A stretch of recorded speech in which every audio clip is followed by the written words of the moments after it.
What's going on, everybody? Welcome to another Family Tradition Garage video. My name's Dalton, and I know we're not in a shop right now, so this video is a little different, but we are doing a recap of a car show we went to in our hometown, Cabot, at CabotFest. It's like the normal fall festival that our town does. They do a car show, and it's a lot of fun. Meet some good people, meet new friends. So we met a guy yesterday. He's on here on YouTube called That Boy Q. Awesome. He's got a cool Cutlass. All Dallas Cowboys up. So if you're a Dallas Cowboy fan, that's the car for you. Stay tuned at the end to see if we walked away with any hardware. But yeah, so check out these awesome cars.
yes, we did walk away with some hardware. We got top 20 out of that show. It's not your normal like judging show. It's more of like a participant judging. So if you're in the show, you walk around with a little judging sheet, you pick car numbers and stuff like that. So the people of the show get to pick. So it's pretty cool, pretty different, but always happy, always fun. And car shows aren't all about walking away with trophies. We're just there to have a good time and have some fun.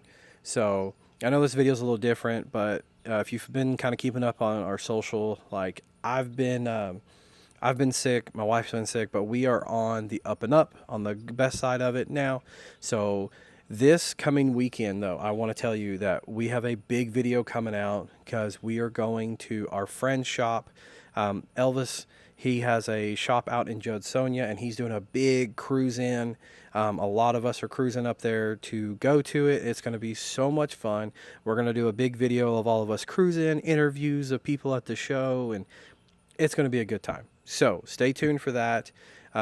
We got a lot of things going on. We got some samples coming in for new apparel, so be watching for that. But we got a lot of things turning. We're just trying to get past this sickness so we can get back in the normal groove of posting and making content. So, but anyway, visit us online, shopftggear.com. Check out all of our apparel, hoodies, sweatshirts, long sleeve shirts are coming very, very soon. So check all that out. Links are in all of our bios across all socials. And we hope y'all have a great one. And always, thanks for watching.